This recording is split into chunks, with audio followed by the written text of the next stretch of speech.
That's loud. Well, good morning. How are you? Good morning. Morning. We are very, very thankful to be here today. It's great to see some familiar faces in the room, and Cindy, thank you so much for putting this together for us.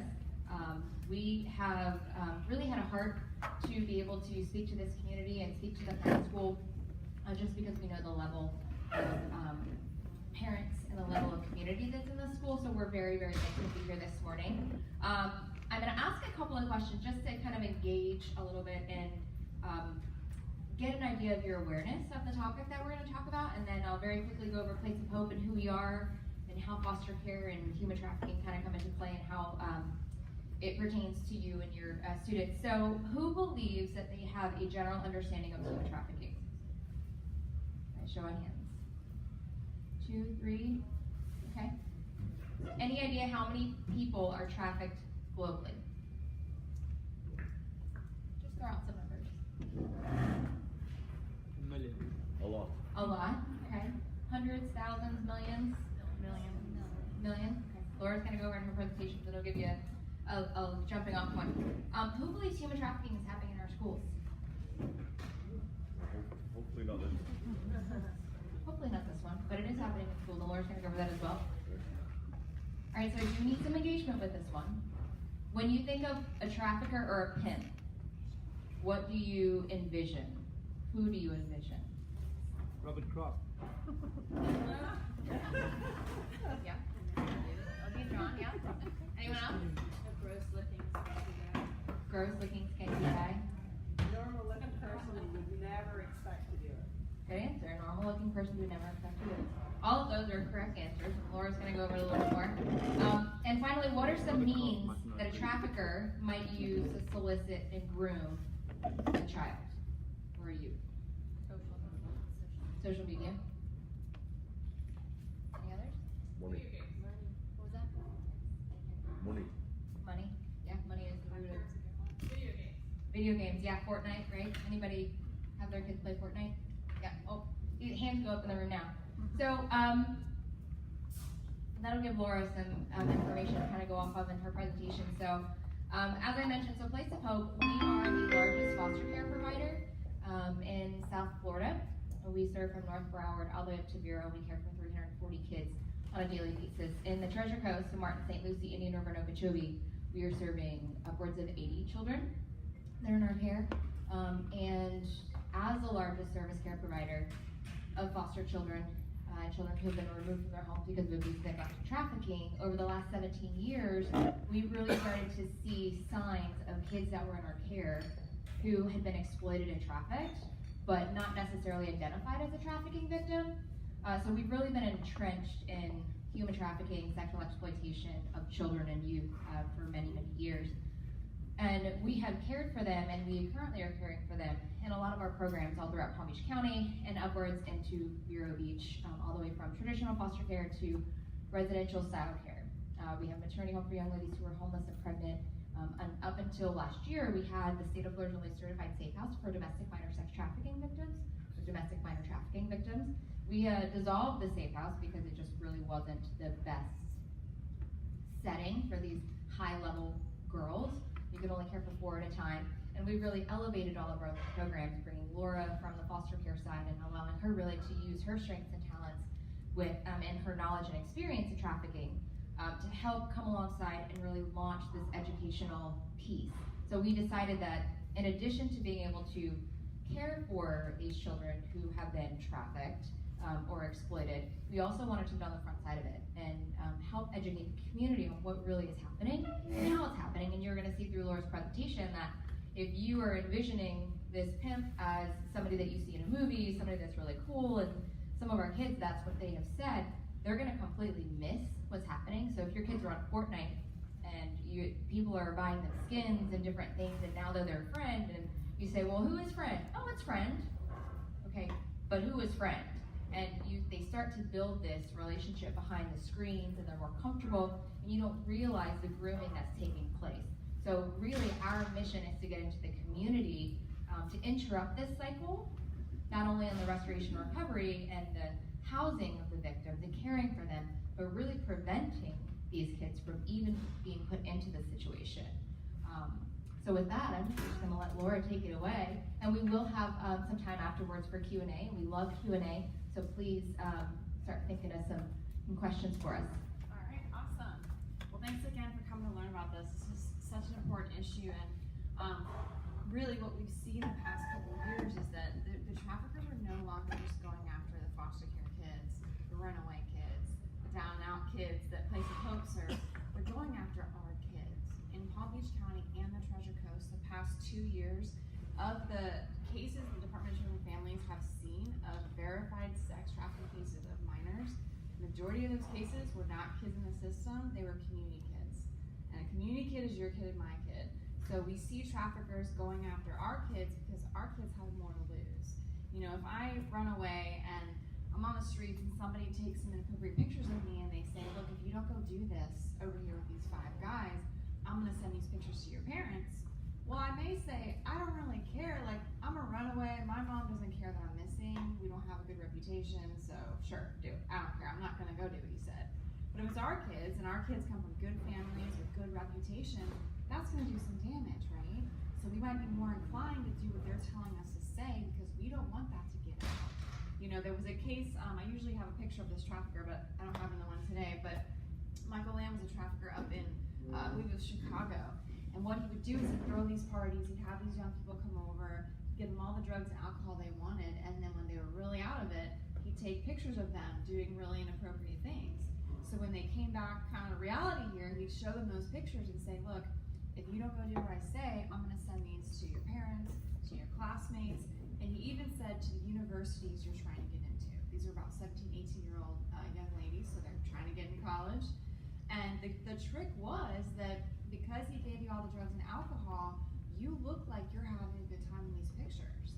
So when dad gets this picture and you're trying to say, no, I didn't want to do it, he's looking at it like, really? Because it looks like you're having a good time. When the University of Florida gets it, oh really? It looks like you kind of were willing to do this, that you were consenting to it. And so that is very powerful. And so we see pictures being used like that to manipulate our kids. Just yesterday, we were doing the same presentation at FPL with Homeland Security, and the agent there had said that, you know, usually this may start online and the person may end up meeting our child in real life eventually, but before it even gets to that point, there's pictures that are being exchanged almost in every situation where that's happening. So that's a very key thing, and we do a lot of groups with young people, and I'm totally jumping ahead of my presentation here, but we do a lot of groups with young people, and a lot of times when I talk about the sexting and I talk about receiving or these pictures or being asked to send pictures, it's like it doesn't even faze the kids. Like, this is so normal to them that they'll just start spitting out stories of, oh yeah, I got this once. Oh yeah, that, you know, apparently there's a thing right now where you'll get a message in Facebook where somebody's like in another country, like they kept saying like in the Middle East maybe, and it looks like they're giving you a tour of their house, like they're going around like this, kind of showing the, like, you know, mud hut they live in or whatever it is. But then all of a sudden in the background, this guy starts undressing. And so these kids are just randomly getting these on Facebook, and everybody was kind of like, oh yeah, I got that one too. Oh yeah. And I'm like, what? That's not concerning to you? I mean, it's just a part of their experience of being online, but it's very concerning, and it definitely comes into play here. So we'll talk more about that in a minute here, but just to back up with human trafficking, this is such a timely place to be talking about this. You know, as you've seen in the news recently with all of these busts that have happened up here, that has resulted in a lot of people wanting to learn more about this, and that's great, because that's what we need, is to really kind of have more education on this topic. When we're talking about human trafficking, we're not only talking about the people that are forcing individuals to do these things. There could also be people involved that simply are the recruiter, where their job is to get other people into this. Sometimes the recruiter is another victim who has been with the trafficker for a while now, maybe found favor, the trafficker kind of favored them, and has chosen them to be the special one to recruit others. And so in exchange, maybe they won't get beat as often, or maybe they won't have to work as much. So they kind of like become loyal to the trafficker because to save their own selves, they're gonna do that, but it involves recruiting other people. We also see people that maybe are responsible for transporting these victims to and from places. So their job is just to be the driver, but they're still facilitating and helping this human trafficking situation.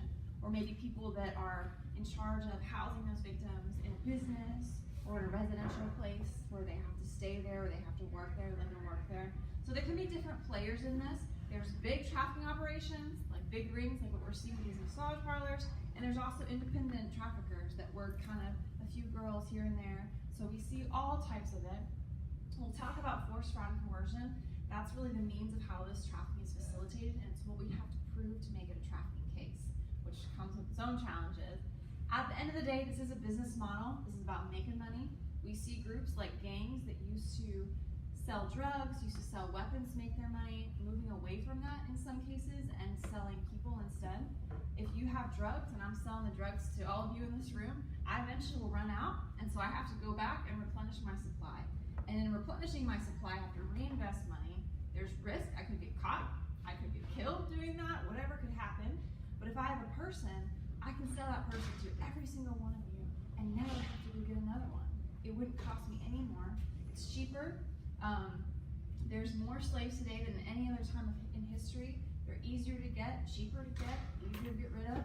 So it's unfortunately, as we've kind of grown over the years, it's just made trafficking, our society environment has allowed trafficking to really flourish more than any other time before.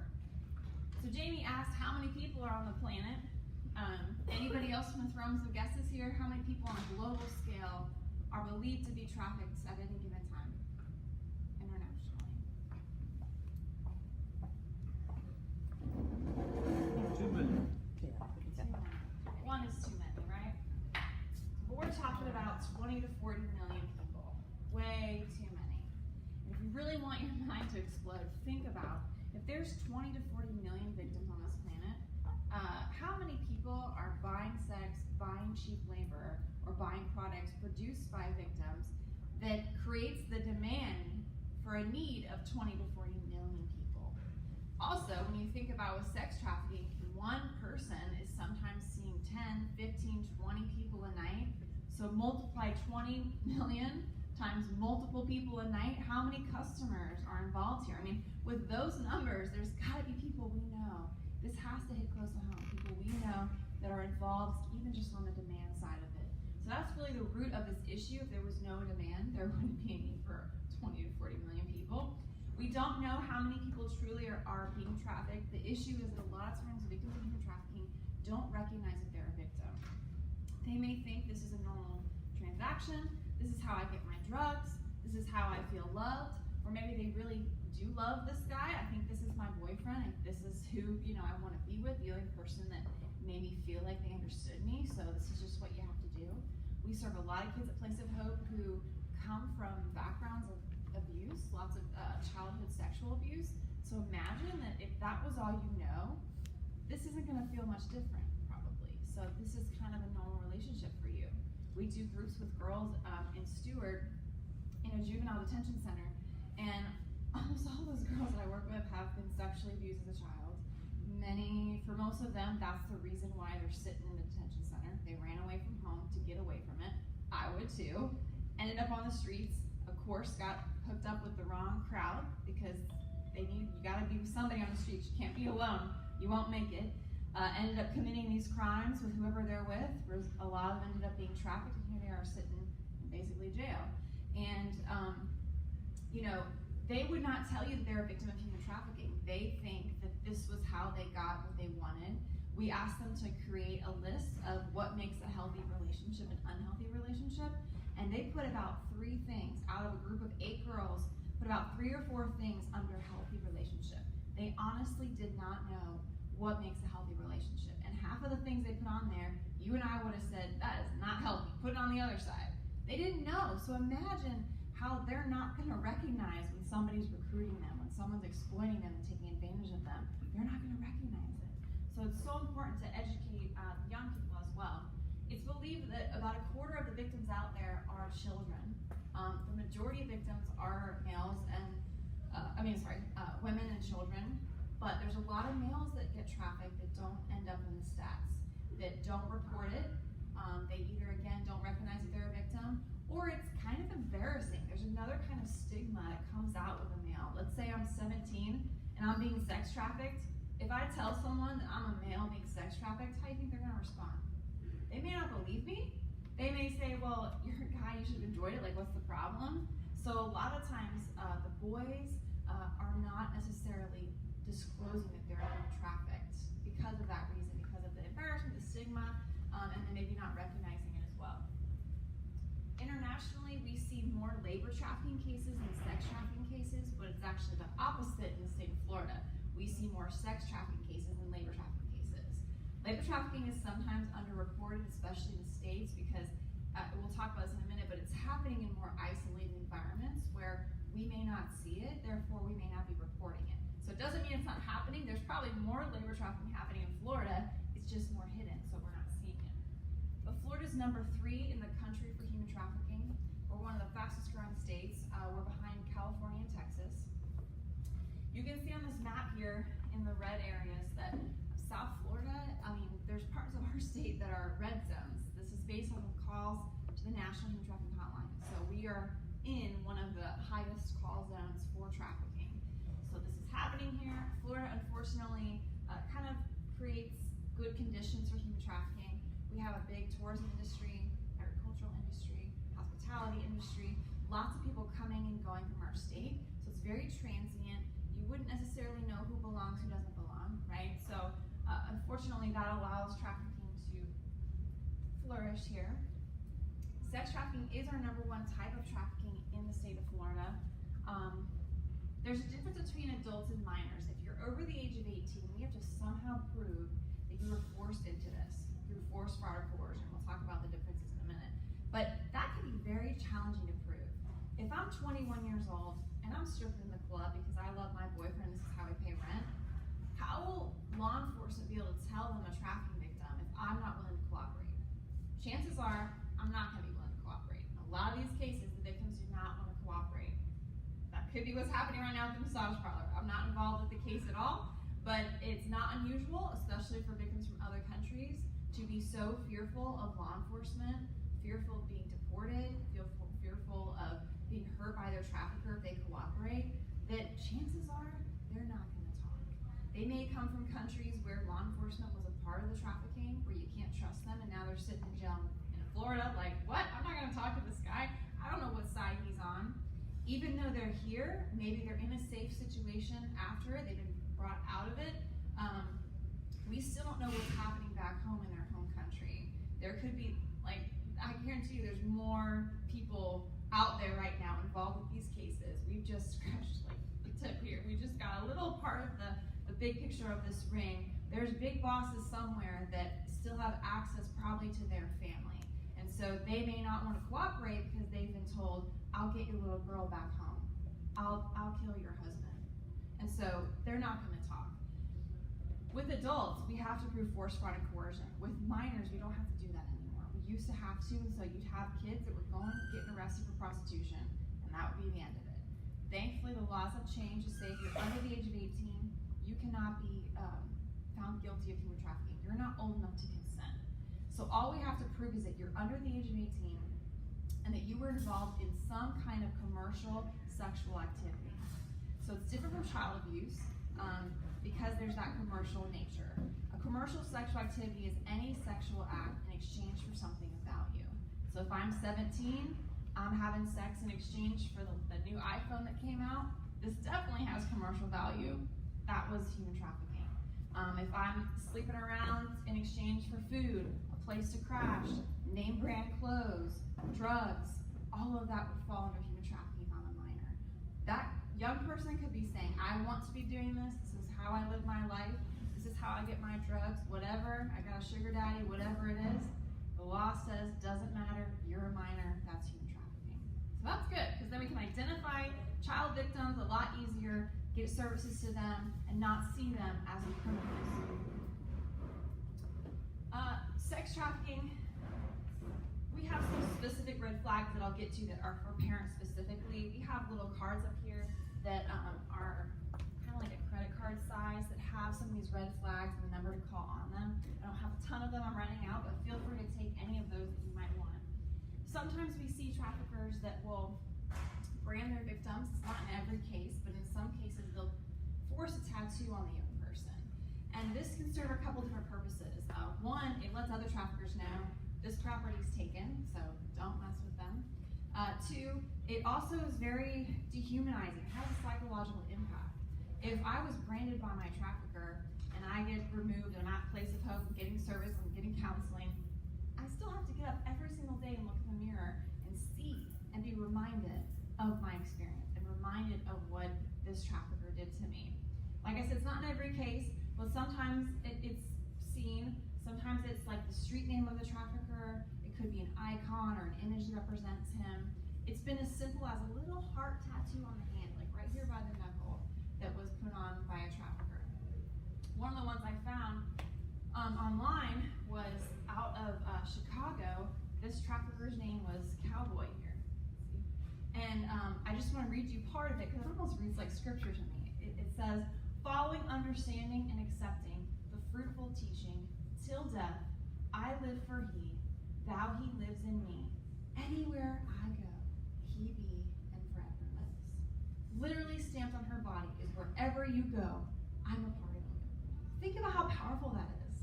How hard that might be to move on from when that's literally on your body. With sex trafficking, we do see males being trafficked, even adult males. There was a case a couple years ago in Florida where adult males were being brought from Europe and sex trafficked throughout Miami. Not the population you picture being a trafficking victim, but it was happening. I think in January this year, there was a case where a young boy, somebody mentioned video games, where a young boy, I think he was 15 or 16 years old, was on a video game, met some people that promised him a better life. And I don't know what his life situation was, but they promised something better than whatever he had. And so they said, look, we'll come get you. So they drove from St. Petersburg to Louisiana, got the young guy, brought him back to Florida, kept him at their house. It was about 7 or 8 adults involved in that, and basically used him as a sex slave, essentially. And it all started on a video game, one of those chat sites, chat rooms, whatever it is, that we're not thinking of, that all of our boys are probably on. That's how they were able to access him. We also see labor trafficking happening in Florida. These are the top 3 industries we see in our state. So domestic servitude are people that are working in private homes. Maybe they're a nanny or a cook, and they're being forced to stay there. Maybe they're not getting paid. They may not have a bed, maybe 1 meal a day. And think about if you're in that situation, and a lot of these cases are from other countries. Sex trafficking, most of our victims are US citizens. Labor trafficking, most of them are foreign nationals. So let's say you come from another country, you're working in this nice home, and you're not allowed to leave. How will any of us know that you're there, that there's a trafficking victim in that home? We may never know. You could live there 10, 20, work there 30 years, die working there, and none of us would ever know because they're not allowed to leave.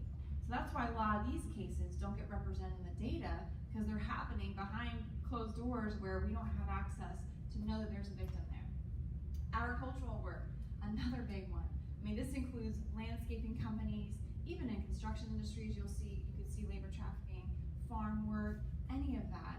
Again, a lot of times from another country, may or may not speak English, that limits who they can reach out to for help, probably fearful of law enforcement or fearful of being deported and sent back to where their trafficker can still access them. In agricultural work, the visa that you get to come here to work, it's H-2A visa, and the issue with that is that it's only good for that one farm. So if you come here to work for farm ABC and you're being abused and you want to leave and you walk off, now you just violated your visa. So who's getting deported? You are. And who's waiting for you back home in Guatemala? The traffickers' buddies, and you know what they're going to do to you.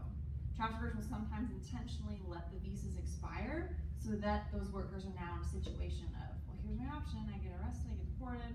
I'm stuck with this person back in my home country that's going to kill me maybe or kill my family. And so they feel kind of like they have to stay in that situation.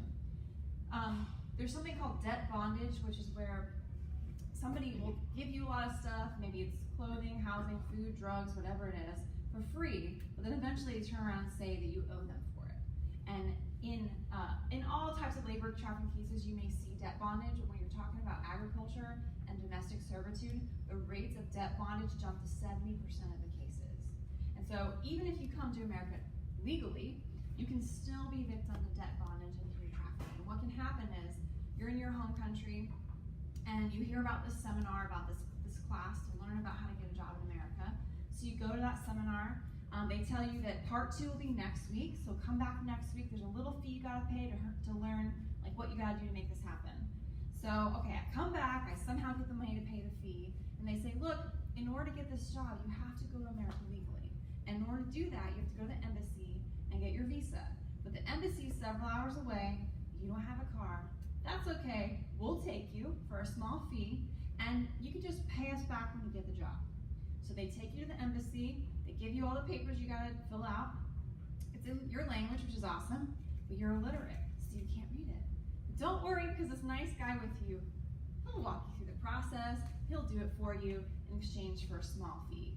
So by the time you get to America completely legally, you now owe this trafficker a debt.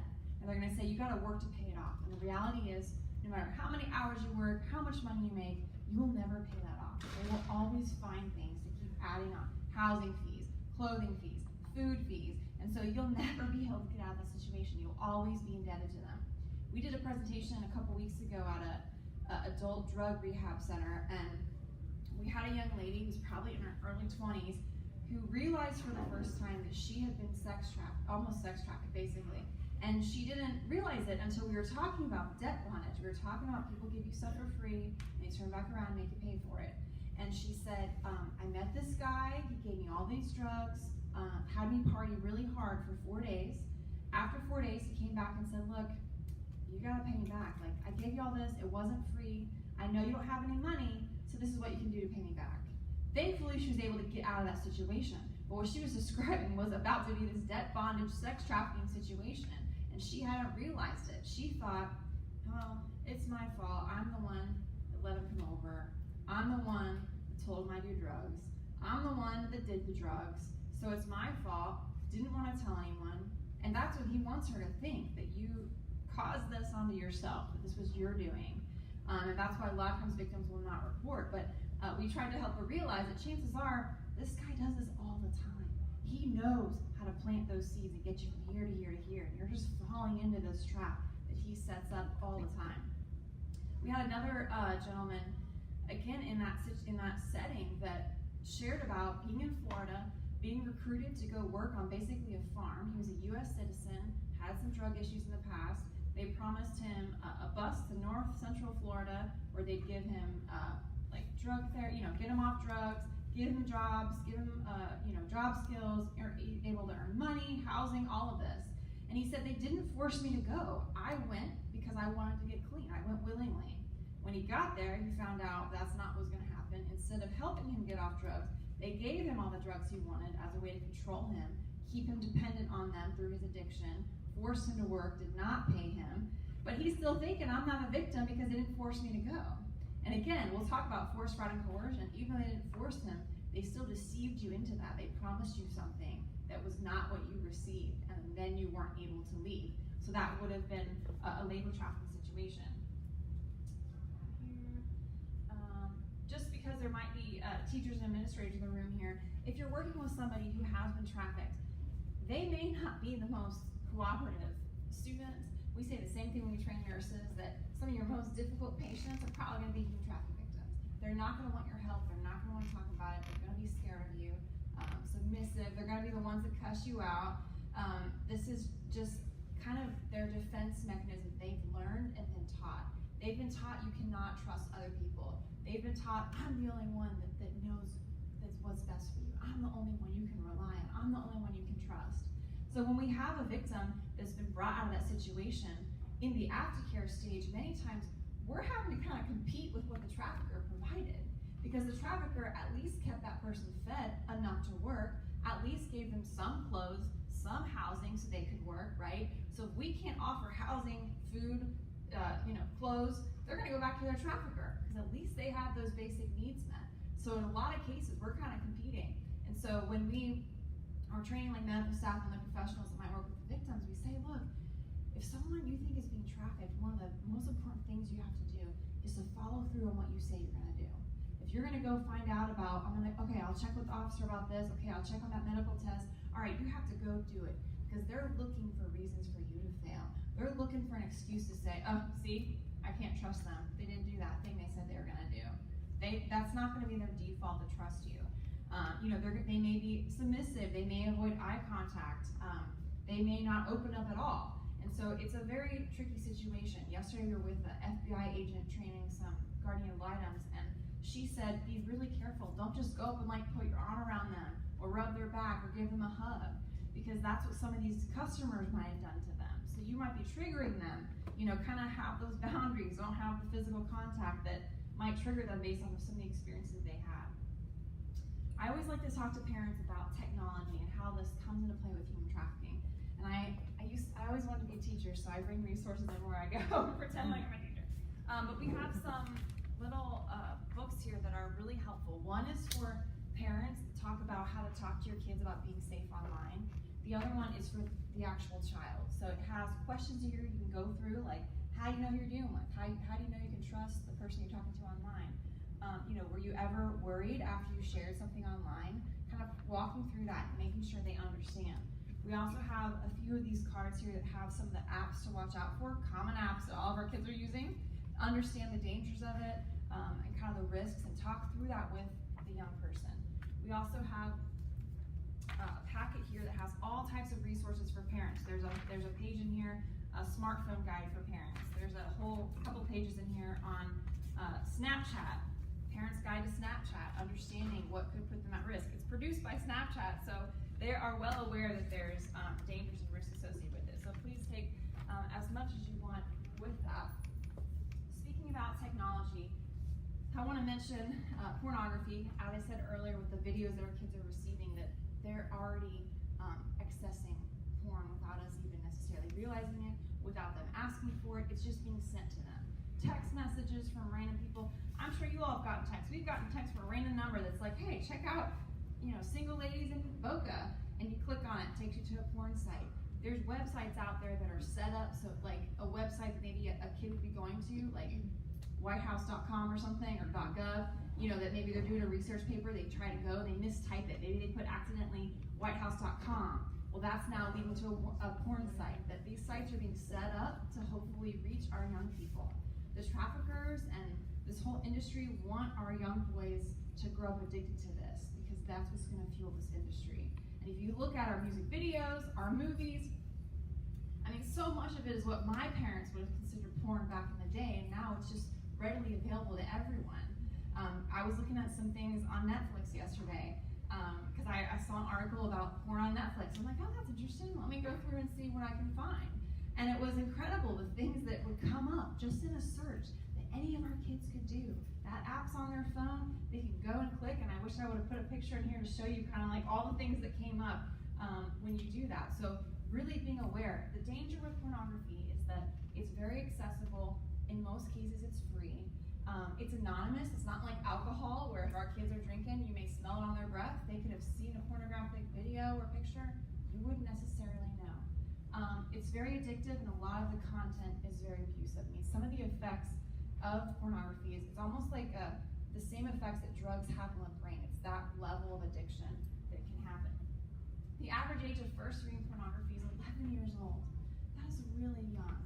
That's also around the age of the kids that are being targeted for sex trafficking, 12, 13, 14 years old.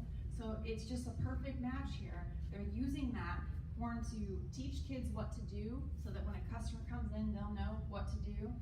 They're using it to desensitize our kids, so that when they ask them to do something, it's not going to seem like that much of a step than what they saw on YouTube or what they saw on Netflix.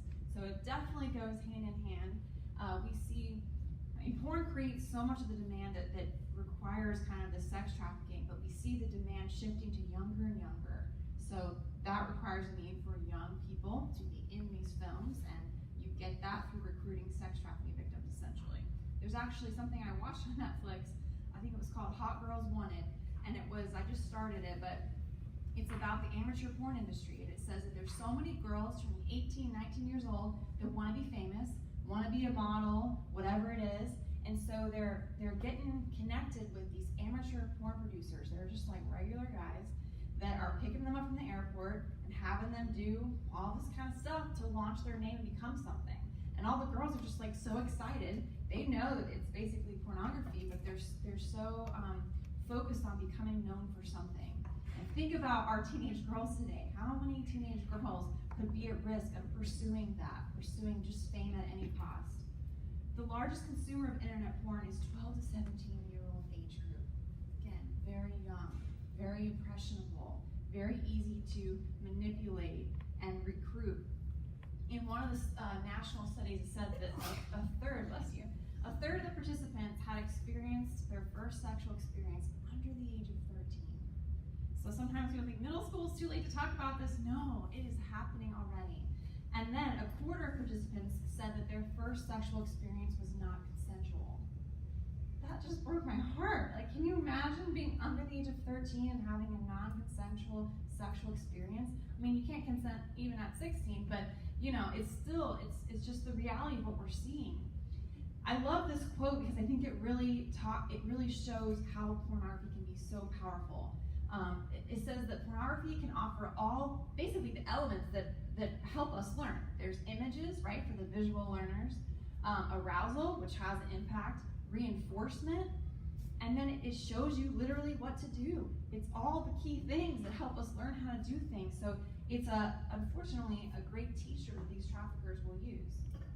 Robert Farley was at the Cook County Sheriff's Office, and his unit was the first at the time to investigate child crimes on the internet internationally. And so he had a lot of good information on technology. And he said technology has always impacted child abuse. Nowadays, we're more in touch with each other, more connected than we ever wanted to be, probably, right? So people that would never have access to young people maybe now have the access through technology. People who would maybe never default to having sexual encounters with young people now are doing it because it's just right there, it's accessible. Say a 16-year-old girl who would maybe never get naked in front of a stranger the first time they meet them may not think anything about sending an inappropriate picture because she can take it within the safety of her own room. So it feels less dangerous to send that naked picture because you're in your house. Like, okay, sure, I'll just do it. It's not a big deal. Everyone else is doing it. This is what a girlfriend does. You know, I'm being like sexy and cool, thinking that I'm safe because no one's here to hurt me. They're not thinking what that picture's going to be used for and how that's going to be used to manipulate you. And in some cases, you can just right-click the picture and see the latitude and longitude lines of where that photo was taken. So if I just took it in my bedroom, essentially now they know where I live. They have no idea about that. I remember a couple years ago, we did a presentation to students in school. We were with the coalition. They have a school board approved presentation that we did. And I was talking about Snapchat and how even though it disappears, you can still screenshot it, and like save that picture and share it. I remember this girl, her face just like melted. You could just tell she had sent pictures, not ever thinking people could keep the picture and share it. You just knew, oh my gosh, she's done this before. It was very clear she had never thought about that. When I talk to our young people in groups and I say, how do you know that person isn't 45 years old? And they'll say, oh, if he gets creepy, I'll just unfollow him. That's if he gets creepy, the chances are he's probably pretty good at what he does. If he makes money off of this, you'd be pretty good at it too, right? So if he may never reach creepy until you're with him in person, and then it's too late. The other thing that Robert Farley said is that these online relationships, long-distance relationships through the internet, they develop much faster than they would in real life. And so even though you've only been talking to this person for a month, you feel like you really know him. You feel closer to him than maybe you would have going out on a couple dates. And so it doesn't seem as crazy to you to meet them at the mall.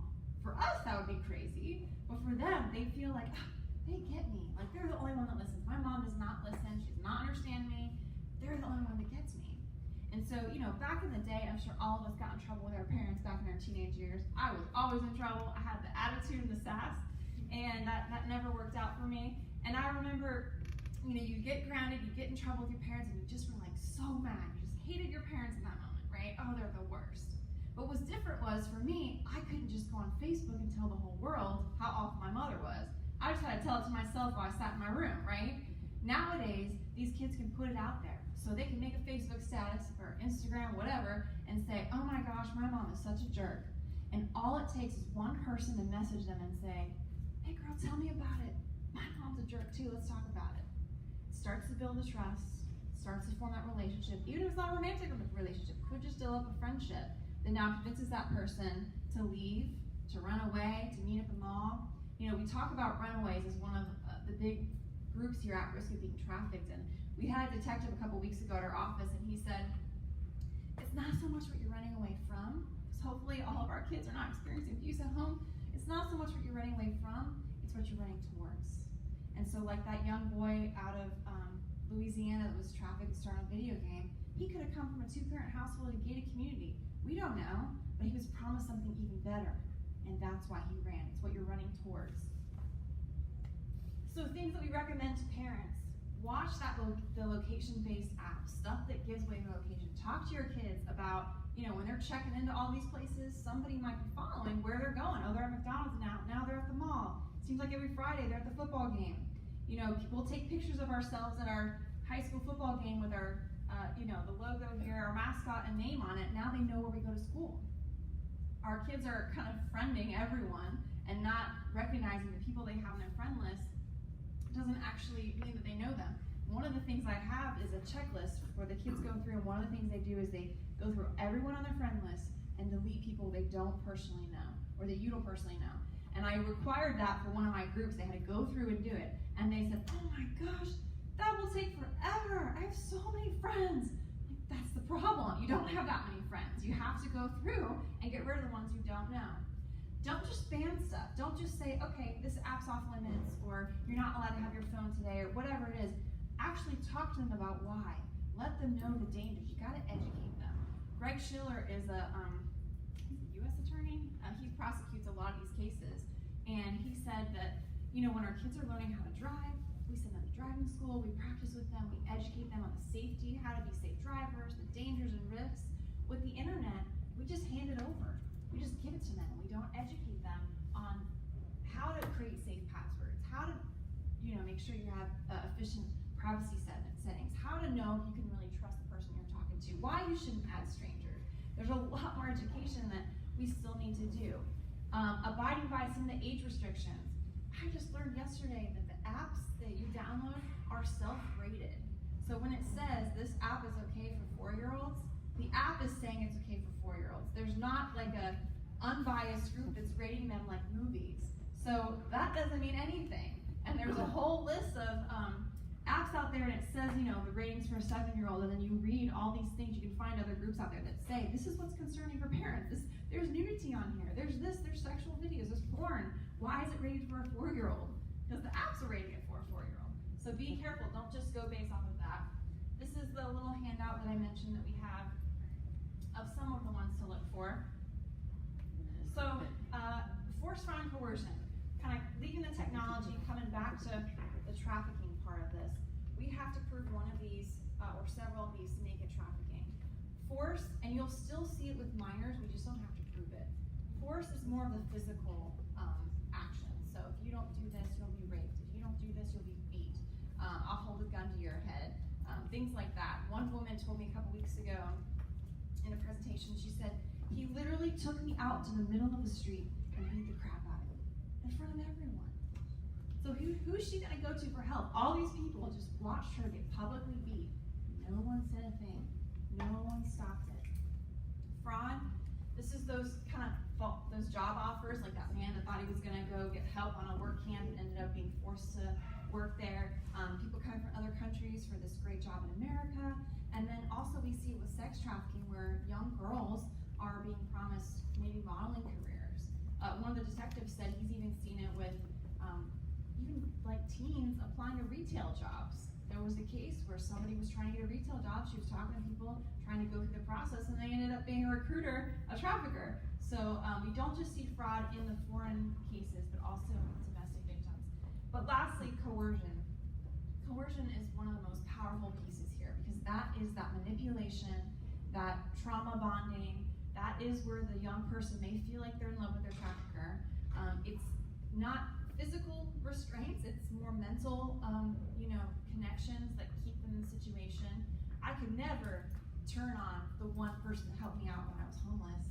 I could never turn on the one guy who made me feel like I was loved. I could never turn on the friend that listened to me that ended up introducing me to my trafficker. That's the reason why a lot of these stay. That's more powerful than any chains or locked room. There's a detective up in Orlando that we collaborated with, and he told a story that happened in Florida, and he worked this case where a young girl ran away from home.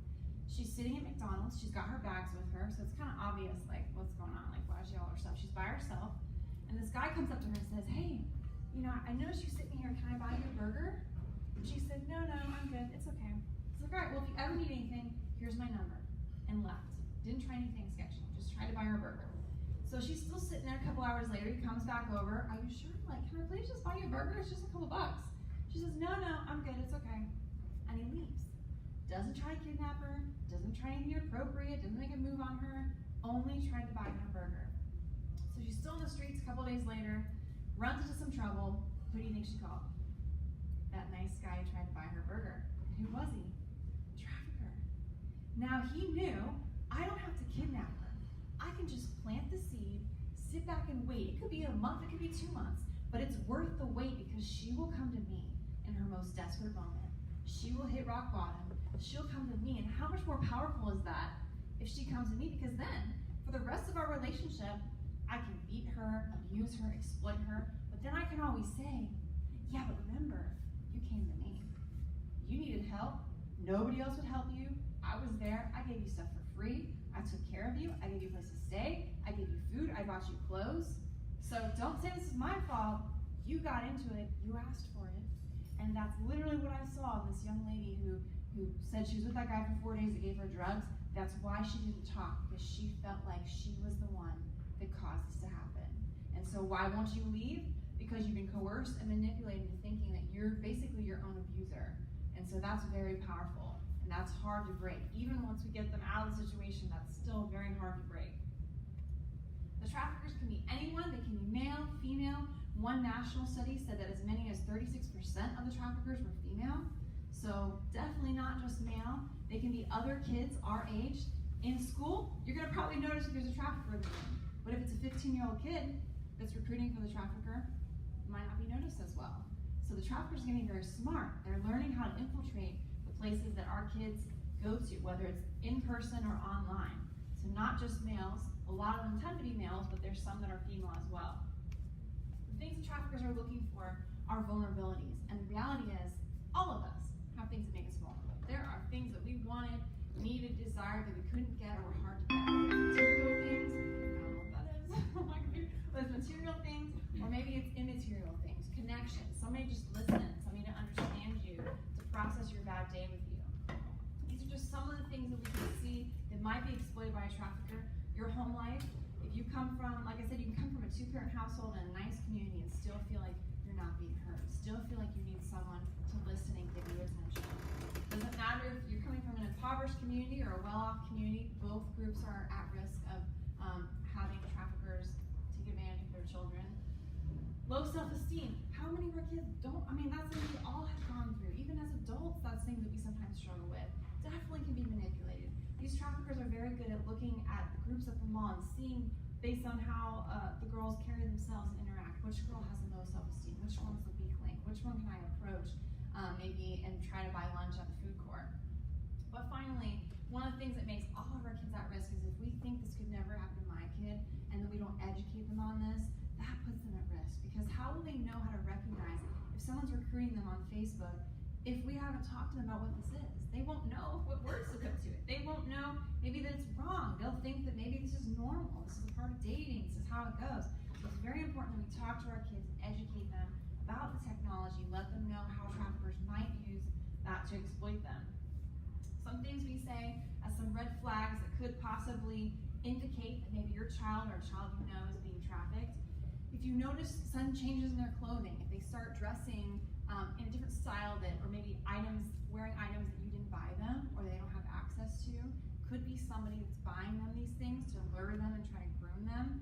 We had there was a case where a young person ended up being sex trafficked at like 16 or 17. The way it was discovered was because the sister found like 5 other cell phones shoved under her sister's mattress. And so when they went to figure out what's going on, it ended up being a family friend who had a very respectable job in the community that was trafficking this teenage girl. And it was only discovered because the nosy sister somehow knew to look under the mattress and find these other phones that the trafficker was, that the family friend was providing for this this girl so she could take calls from customers. If you notice changes in behavior and mood, there was a podcast I was listening to of a survivor that before she was even trafficked, she had been gang raped, like near the school. And the gang told her the reason why this happened to her was because she had her hair in a ponytail and it made her look stuck up. Can you imagine? That's why you apparently had experienced this. And so the interviewer said, well, when that happened to you that day, did you go home and tell someone what happened? She said, no. I went to school the next day and I kicked out 5 windows. So imagine, you've got a kid that's busting out 5 windows. That's not cool, right? So I imagine there'll be some disciplinary action. But did anybody stop to think, maybe there's more to the story here? Maybe something happened. Maybe, you're not gonna think so she got raped, but maybe something, ask questions, see what else happened. One of the survivors that we work with, she was trafficked at the age of 11. Her mom was addicted to drugs and sold her for literally $10. And so from the age of 11 to 26 years old, she was sex trafficked in Florida. She would go to school, normal school, middle school, and she'd every day beg her teacher, can I please stay in after school detention? And every day the teacher said, sure you can stay, but never asked, why does a middle school girl want to be in after school detention? Never asked the question. She goes to doctor's appointments, ER, she's got broken bones, bruises. Nobody asks another question. She's going for help because she's self-harming. And she's like, help me. And they're saying, what's wrong with you? Why are you doing this to yourself? Imagine how many years we could have prevented her from being trafficked.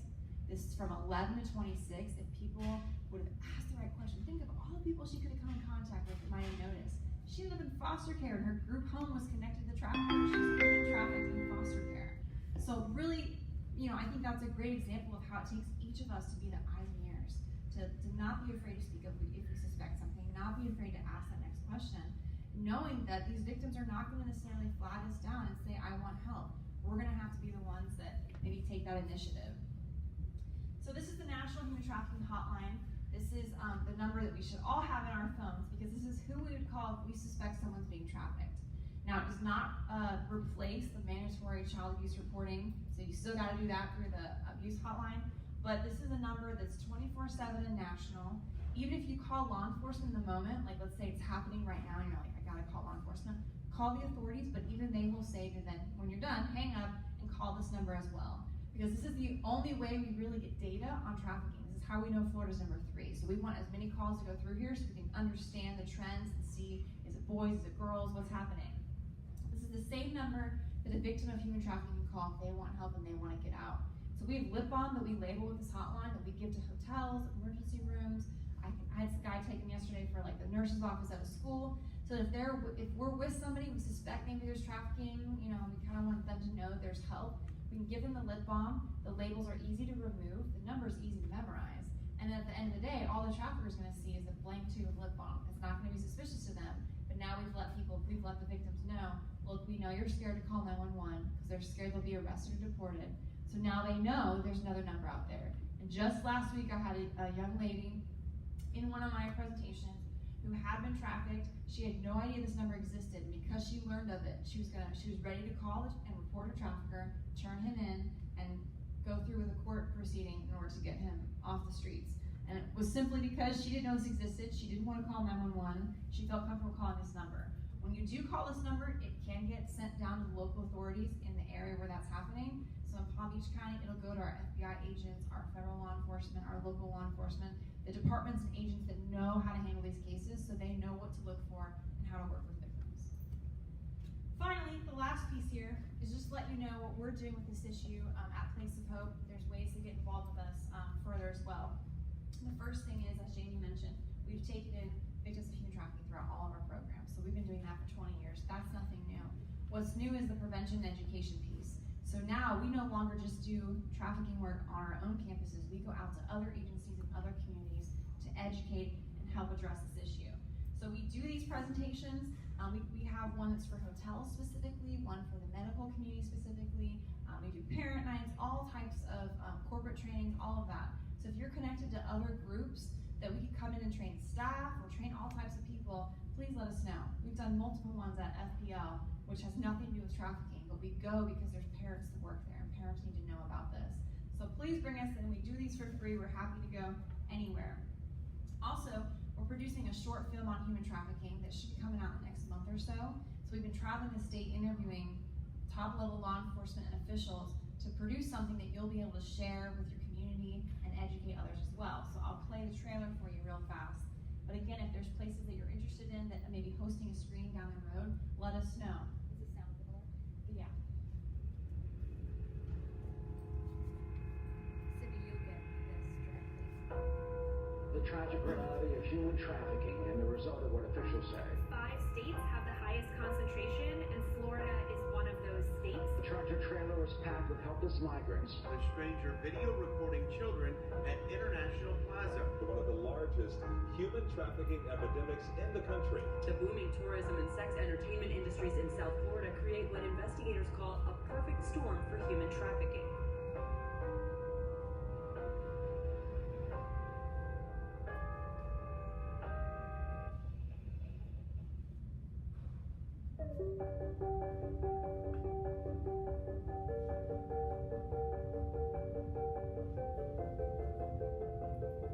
We're traveling across the state with a crew of passionate filmmakers who are trying to raise awareness about human trafficking in the state of Florida. We're talking to attorneys, we're talking to police chiefs, politicians, experts, and survivors. All people who can weigh in and help us understand more why this is happening, how this is happening, where it's happening. Human trafficking is modern day slavery.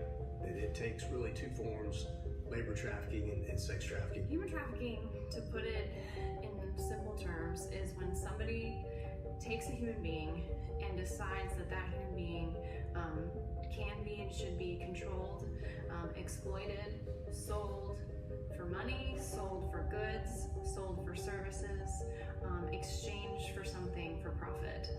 It's very dehumanizing. It's one of the greatest tragedies of our time.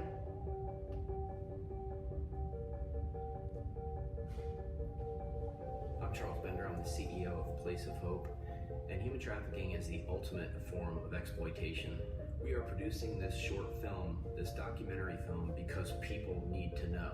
It's called Invisible because even though Florida is ranked 3rd in the nation for human trafficking verified cases, people just don't know. This film is the start. This is about us getting out there and letting it be known in the community what's taking place. But the next steps cannot be done without you. In order to go to the next level, to get to the next community, to get into the next neighborhood, to talk about what's happening throughout the state of Florida and beyond, we need your help. So we want you to get engaged. We want you to take this film and show it to your neighbors and your colleagues and invite us in to be a part of that education process. We hope that you will engage and be a part of this new film, Invisible. Coming soon. We're almost there. We also have the Hope Campaign, which is an outreach in Palm Beach County. We go out once a month and bring flyers of missing kids. We go to hotels and we talk to the front desk workers and say, hey, do you recognize any of these kids?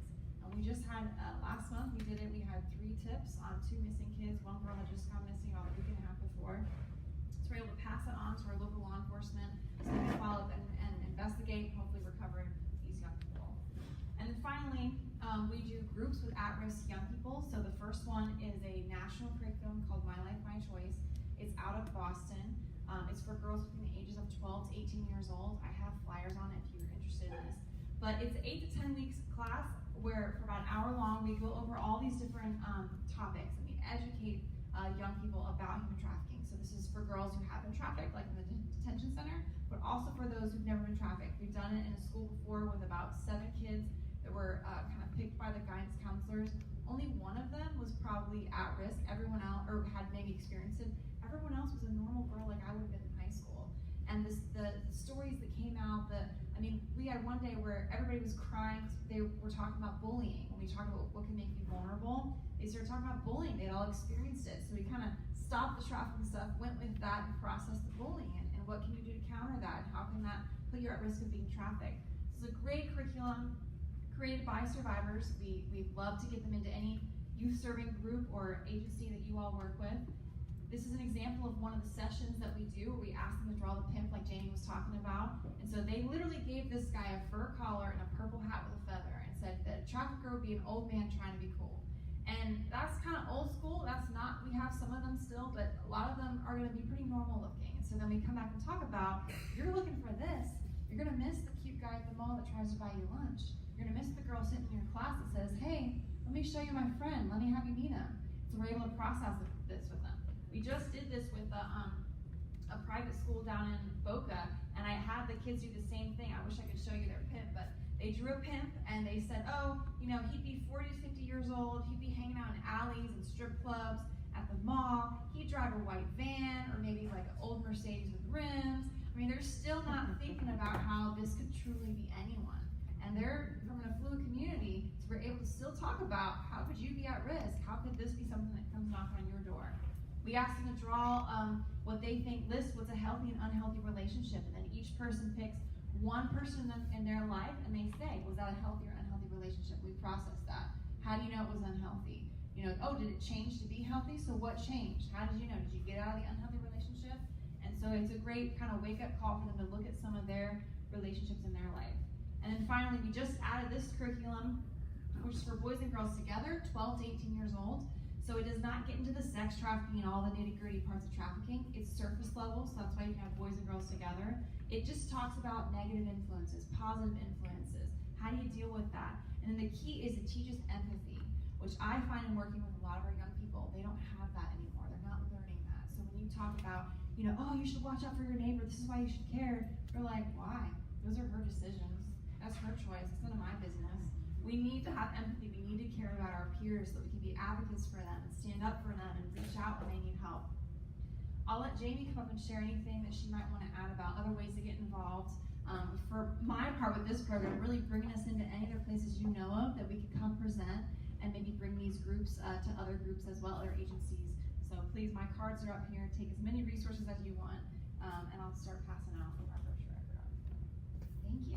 So I was just taking some notes as Laura was going through that. So something that, you know, we gave you a lot of information, so you're probably your head's spinning, I'm sure, and there's just a lot to try to digest. But some things to think about when Laura was talking about technology, ask yourself, who are your kids hanging out with? Right? I asked earlier, do you think the trafficking is happening in schools and that kids are grooming kids? There are traffickers who will pay teenagers to befriend your kids and find out their vulnerabilities. Find out, is it a single family household? Are there daddy issues? Is there alcohol in the house? What's going on? What can they exploit? And they begin these relationships, and it's an investment, 6, 7, 8 month investment in that child. So it's really important to know who your kids are hanging out with. And I think back when I was growing up, my parents knew the parents of all of my friends, and I think as, you know, times have changed, and that doesn't happen necessarily as much anymore, so it's very, very important to think through some of those things. The catfish story, so I do presentations with the Coalition of the Treasure Coast, and one of my colleagues was saying she works for CC Kids, which is the lead CDC here. They had one of our girls had run away, not us, but CC Kids.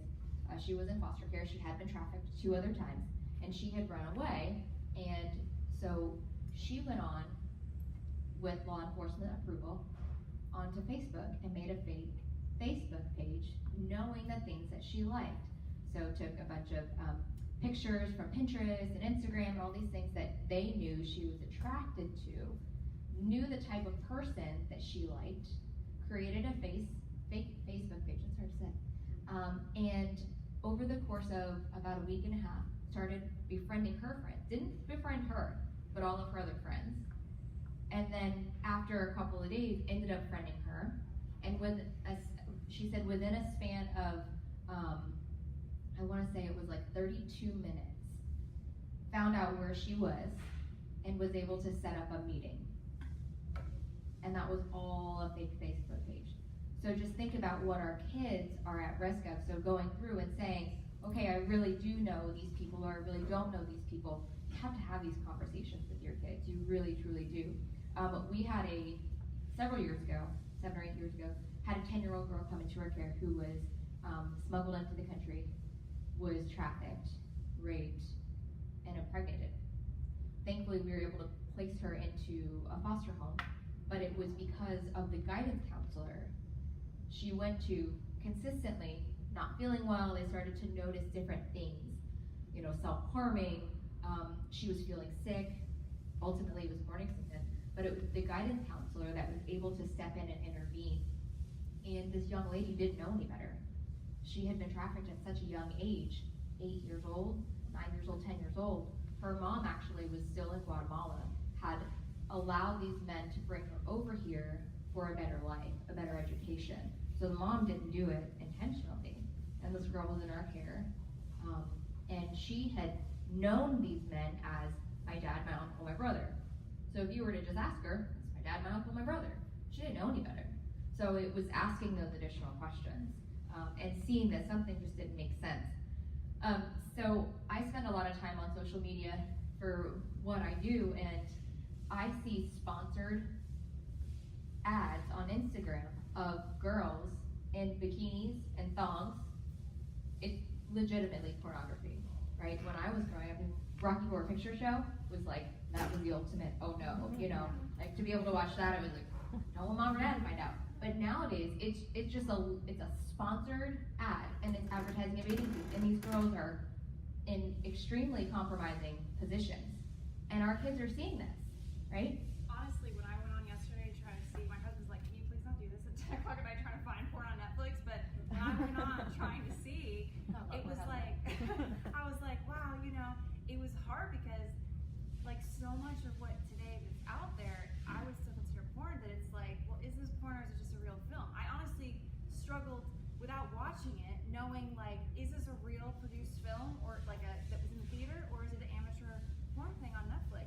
It's like the line is so blurred, even for me, to know. Imagine if you're like a 10-year-old just watching, oh look, that's like a lot of the, I wish I had the picture in here, but it was like the picture of the icon you click on for the video was like people kissing, girls kissing, a couple kissing, or maybe just boyfriend and girlfriend, and they don't, you know, the guy's all buff without a shirt on. You know, a teenage girl might be like, okay, let me watch it, let me see what it is, and then it's like under the category like steamy, and even to find it, you had to really know what to look for, because Netflix keeps changing their categories, you know, like when you're picking it, it's like, oh, this is a romantic movie, whatever. They keep changing their categories, so you almost like accidentally find it. And what I was reading about was saying how these pornographic things on Netflix are being shown like right next to the children and family section. So your little kid's trying to watch Nickelodeon or whatever's on there, SpongeBob, and they accidentally click the thing next to it. You have a question on that one. And so on the parental controls on Netflix, you can control a passcode if it's rated above a certain rating. Are those still rated?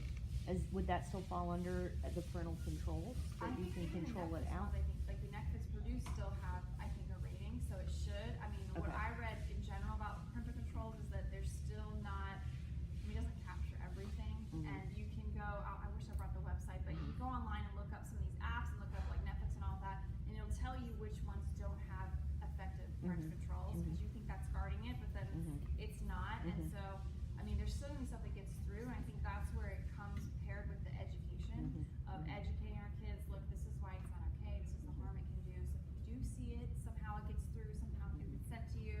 You know, please, because even the apps. I mean, there's an app out there. I forget what it's called, but if you look at your kid's phone, it just looks like a calculator. So you wouldn't think anything of it, and it works like a calculator. But you type in the correct 4-digit code, and now it unlocks this like secret photo sharing thing that you just looking at it maybe wouldn't be caught on parental controls.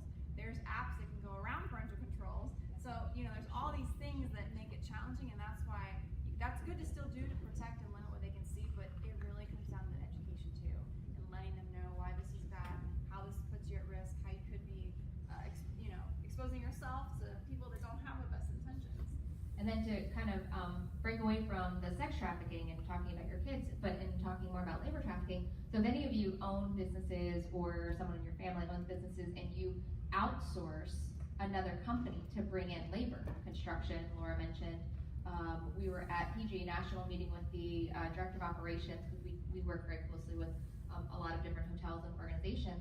And one of the questions he said, oh yeah, you know, our team does the online real quick training, and it's like a 5-minute video and doesn't really go over anything at all. But we said, well, what about, you know, when you're outsourcing, do you hire every single person that works on your team, or do you outsource? And they said, no, we outsource some people, housekeeping and different things. Well, they don't realize that they can put themselves at risk, because the third party that they're using may be bringing in illegal workers. So these people are under their watch, right? So those are some things to think about as well. And then finally, there's some boards up here. So we're very excited that we are building our main hub in Hobe Sound. So we have been now serving the Treasure Coast for over 4 years. We have an office in Martin County, an office in St. Lucie, and an office in Vero Beach. So I drive a lot. But we have really been blessed to have TCI Root has jumped on board and has been a longtime supporter, and they've donated an office space for us until this is being built. So we are right now under construction. We just had our prayer gathering 2 weeks ago. We poured our foundation. Walls are going up. Super, super excited about that. And I was telling Ellen about it just a minute ago. This actually should be turned on its side. So we're on the corner of Adonis and Dixie, just, what would that be? South of Taste is where we'll be. So you'll be able to walk in, and it'll be kind of this neat co-shared workspace, coffee shop. It'll be open to the public. It'll be our actual brick and mortar for you to be able to walk in. If we have some young adults that want to be able to work there like we do in Palm Beach Gardens, we'll have that opportunity. It is a social enterprise. It'll really be that opportunity for us to share our mission and our vision with people in the community. It will be open. We're working on kind of what that looks like now, but probably Monday through Saturday from 6:30 in the morning until about 4 in the afternoon. It'll be available for private events and different things afterwards. There's also a great meeting room, so you could do presentations there if you wanted to get off site and do some things. The parent nights, you could do that. My office will be there. We'll also do all of our foster family training there for Martin County. Right now, Christ Fellowship has been gracious enough to give us a space, so we do all of our licensing out of one of their auditoriums.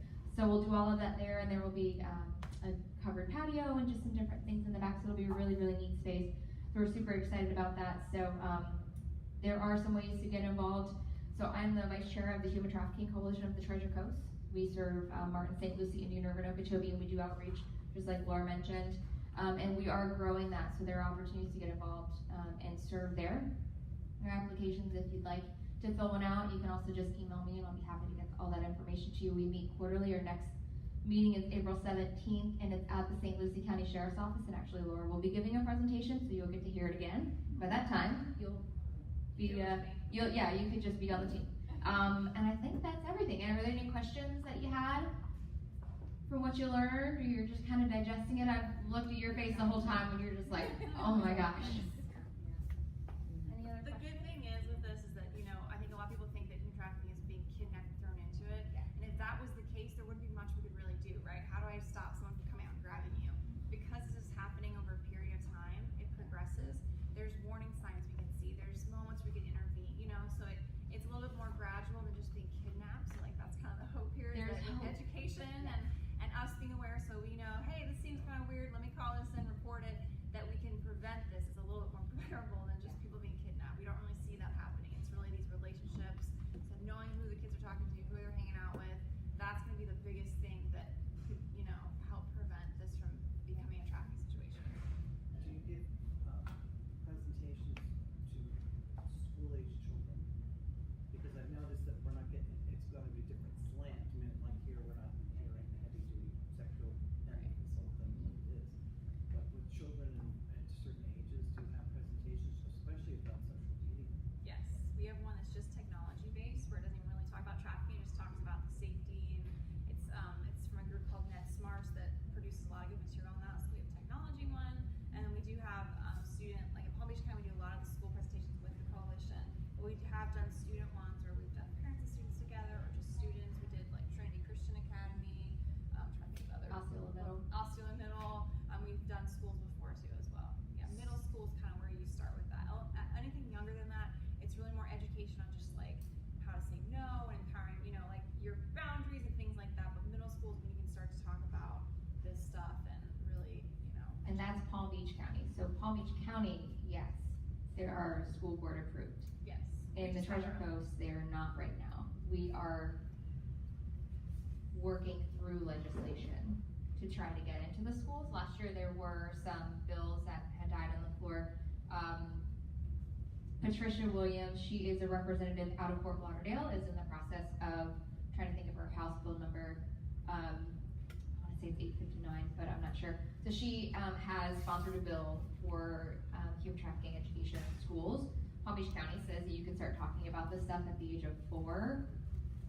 Because if you talk about, I mean, if you look at, they used to call it like good touch, bad touch, and different things. Now it's right touch and wrong touch. And when you really start to understand your body and the different parts and gender and different things, that's kind of when they're talking about it. But up here in the Treasure Coast, no. Right now, we're not approved to be in any schools. We had some dates on the calendar in Indian River County last year to come and do some presentations. But once that bill died, it went radio silent. So we're in the process of working on some legislation so that way we can get in. One of the angles we were hoping is to be able to work with the PTAs and have the parents really step out and say, look, we want our kids to be able to be educated. And of course, it's not going to be like this, but it really is kind of talking about some of those grooming tactics, healthy and unhealthy relationships, what's okay, what's not okay, those kind of things. So yeah, what we do, because we've been doing them mainly in private schools, is we basically take the curriculum we use and we just condense it to like a day, the hour or whatever, so we do the same topics. What we do for ours, we're not outside the coalition. Our own Place of Hope one is we'll go into like a lot of private schools and we basically condense our groups we do with girls over 8 weeks. We'll just use those same topics in a 1-hour presentation, so they're still getting most of the same information, but it's just condensed. So that's how we do ours. I'm just curious if you had, I don't know why I thought of kiosks, but any place where kids, like at the mall, can have a little place that they could just sort of go by, no one has to see it's just for them, and it's for Place of Hope and the literature's there. I mean, where they could actually do it without attracting a lot of attention. We're working on trying to get with mall securities and start educating the training, the security there, so they can be the eyes and ears. So through that, maybe they'll have places where we can put materials and things like that as well. So we just literally yesterday, the FBI said this is a huge need, and I asked our CEO, do you know anyone that owns malls? Because we got to get in and train the staff. So hopefully that will be coming soon. Yeah. So if you know malls, people that own malls,